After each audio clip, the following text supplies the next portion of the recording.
jëflante ne moom ci ay teggin def la ngeen ko wax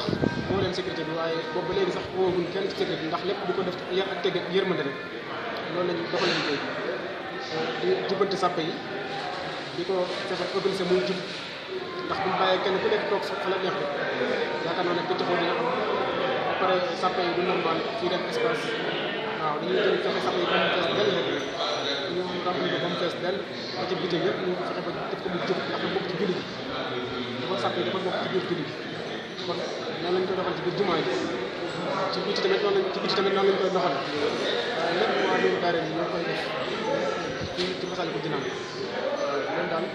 xam naa ne bokk na ci li nga xamante ne ni moom xëy na nekkoon na tey suñu xel pour dañoo bett nekkoon nag suñu xel pour ñu leeral loolu. waaw est-ce que waaw ñu siyaare bu baax nag ñu tuub bu baax a baax. waaw kàddu yi lépp lu ci demee nag ci man mii la. waaw jërëjëf lépp jub na de mu mel ni guddi alxamis tamit maanaam da ngeen fi nekk di seetal barab bi ak di ko toppatoo ak di waajal julli gi ajjuma gi nga xam ni fële ca ginnaaw am na ñoo xam ni dañ fay taxaw ngir di ko barrière mel ni jigéen ñi lañ wax ñooy féete foofu. ci soowu bi. waaw wax nga lu am solo. ndax liggéey bi moom ci guddi ajjuma gi lay tàmbalee te maanaam set setal ak bale ak fomp ak barrière séparé góor ñi jigéen ñi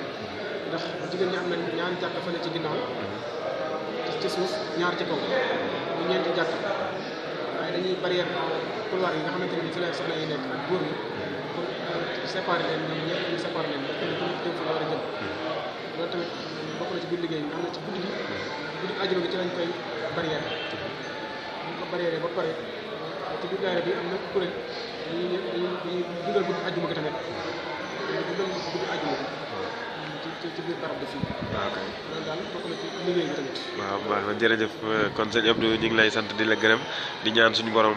gën a taxaw liggéey bi ci barke Serigne Touba jërëjëf.